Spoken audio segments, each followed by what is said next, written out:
Hi guys, tayo ay magkwentuhan muna. So, ayan,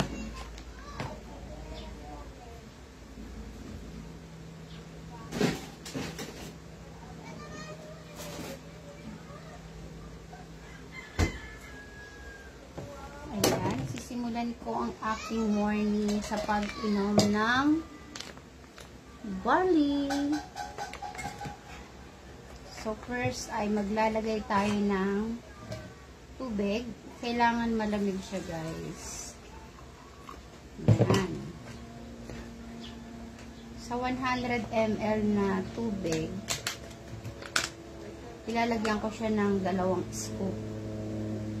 Pag bumili ka nito, may kasama na siyang scoop. Ayan. So, 2 lang.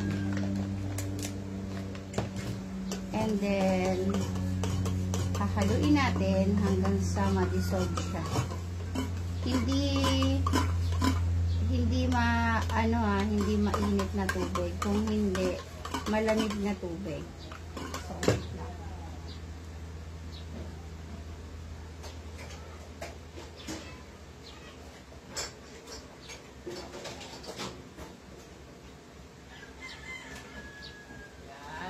Ay! Magkano? 1K? Sige. Oo.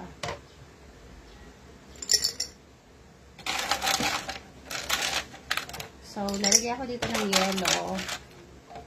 Ayan, masarap kasi itong barley kapag malamig siya.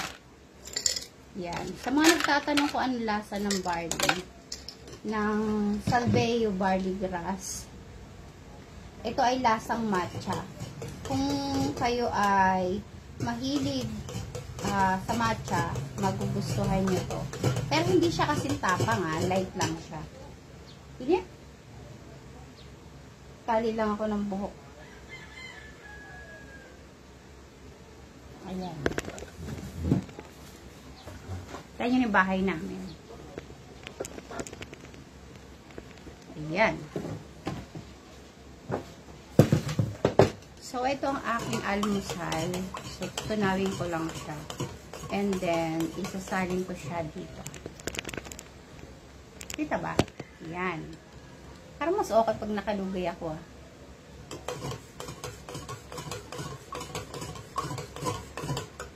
So, yan. Tunaw na siya. Sasalin ko lang siya dito para makita niyo. Ayan, Ito talaga yung takalan ko, Yan. Masarap kasi ito kapag malamig. Kaya gusto ko siya lalagay siya ng yellow. So, yan. Kung gusto niyo ng refreshing na inumin, try niyo tong Salveyo barley grass. Yan. Magiging healthy na kayo. Mapapaboost pa yung energy niyo. So, ayan, multi-awarded yan.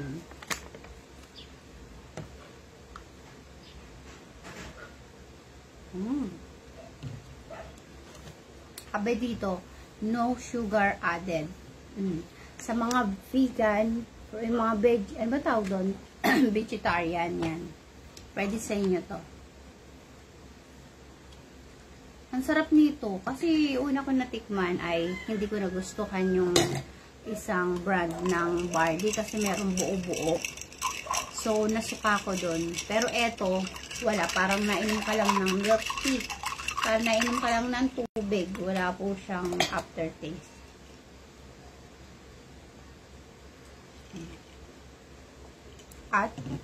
At dito rin na nawala yung pamamanhid ng sciatica ko. Kasi di naman lingid sa inyo na meron akong sciatica nerve pain. Sabi sa akin nung nagpa-check up ako dun sa Lasal, kapag daw namanhid yung aking legs, mula balakang hanggang legs, ay magpa-ER na raw ako. Dumiretso daw ako sa ER and for operation na daw ako. So, kinabahan ako kasi ang mahal ng hinihingi sa akin. Tapos, tinigil ko na rin yung gamot ko noon kasi ang pag-take ko ng pain reliever ay 1 week lang. So, after noon, pagtapos ko mag-take ng aking pain reliever, ni-stop ko na siya. Wala na akong ininom kung hindi yung aking vitamin D lang at saka yung aking maintenance sa high blood. Tapos, nung nakita ko to si Salveyo, in-stop ko rin gamot ko, no? Tapos, eto na lang yung ininom ko. Nakaramdam ako nun ng pamamanhid sa hita ko.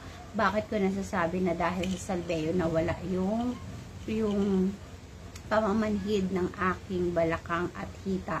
Kasi ito lang po yung tinitake ko noon. At syempre, alam ko, ito yung ginamit na instrument ni Lord. Kasi through prayer din, nagpe-pray rin ako na mawala yung pamamanhid. Kasi nag-aalala ako. Kasi ang akala ko, hanggang paa mararamdaman ko kasi bumababa na yung pamamanhid niya. Pero ito na yung tinake ko, 1 linggo ko siyang tuloy-tuloy, umaga at gabi nga lang, minsan lang ako uminom ng tanghali, umaga at gabi, talagang tuloy-tuloy yun hanggang ngayon. Ganon din yung pag-inom ko. Sa umaga, bago ako mag-almusal, ito yung tinitake ko na walang laman yung tiyan. Tapos sa tanghali, bago ko kumain. Tapos, pero bihira po yun mag-take ako ng tanghali. Ang like ko pong pag-take umaga po at saka gabi. Sa gabi naman po, ito yung aking pagkain na. Ito na yung aking kinakain, hindi na ako kumakain ng gabi. So, tinitingnan ko naman kung maglulus ako ng weight, kung ito, ganun lang ginagawa ko. Pero ang kain ko po sa umaga, after 2 hours, pagtapos ko mag-take nito, ay marami, hanggang tanghali. Marami po yun. Tapos gabi, wala na po akong kinakain. Kung hindi, ito na. Kasi parang busog na ako. Pag uminom po ako nito sa gabi, busog na ako, di na ako nagugutom.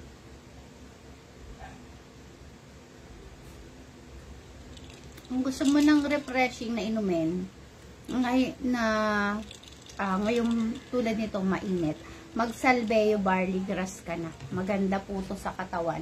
Maraming nagpatotoo na po nito na maraming sakit na ang gumaling nung tinake tong Salveyo grass na ito. Kaya kung naghahanap ka rin ng mabibilhan mo na legit na distributor nito, comment lang po kayo sa akin. Nagbebenta po ako nito at pwede ko pong i-deliver yan sa inyo kahit saan po kayo. At ano ba to? Basta yun. Kung gusto niyo pong matry yung Salveyo barley grass. Ayan. Salveyo barley grass to. Pag tinake mo po ito, hindi ka mabilis magutom. Masarap siya. Kung lalo na yung mga matcha lover na magugustuhan nyo po ito. Tapos kung isipin nyo, huwag nyo isipin yung lasa kung halimbawa inaanuhan nyo. Kasi pag nauna yung, ay pangat naman lasa niyan. Magsisink in na kagad yan sa isip nyo na, ay pangat lasa niyan. Pero kung isipin nyo na sa pamamagitan ng etong herbal na to ay gagaling kayo, eh, yun, magugustuhan nyo yung lasa. Kasi ganoon din yung inisip ko nun eh. Sabi ko, try ko to, baka sakali dito ako gumaling yung aking sciatica. At saka, isa rin po to talaga, masasabi ko na isa rin po ito na nagpawala ng sakit sa aking sciatica. Nakakalakad na ako ng maganda-ganda ngayon. Unlike before na after ko mag-take ng antibiotic or pain reliever na nahihirapan pa ako maglakad. Pero dito po, nabawasan po talaga at nawala yung pamamanhid ng sciatica ko.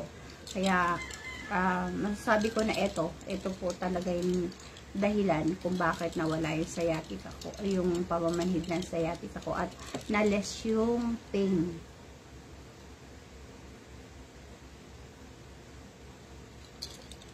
Masarap po siyang inumin kapag malamig. Hindi po siya ina-advise na inumin mo ng mainit.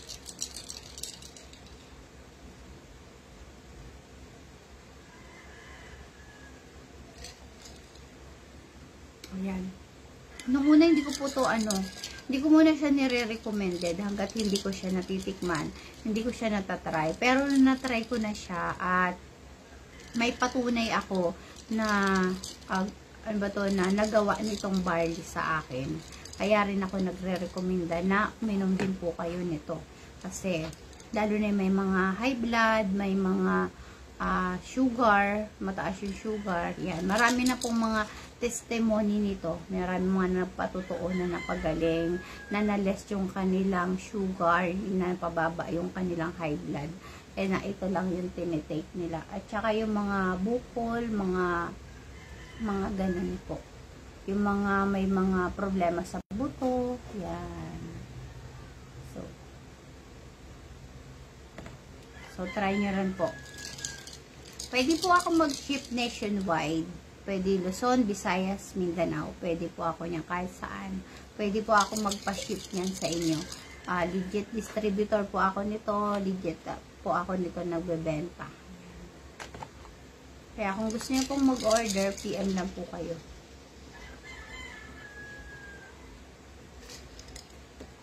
Ipapaano po natin yan? Ipapa-ship. Free shipping.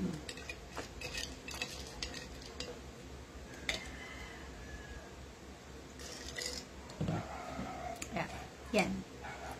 So, yun lang for today's video.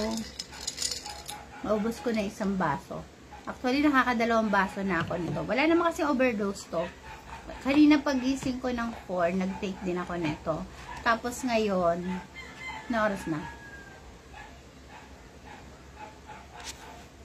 6, mag-aalas 7. O nag-take din ako nito. Diba? Wala po kasi yan namang ang scoop na pwede mong i-take nito ay 2 to 4. So, wait lang. Wait na natin. So, bye-bye. Yun lang. Ano, 20?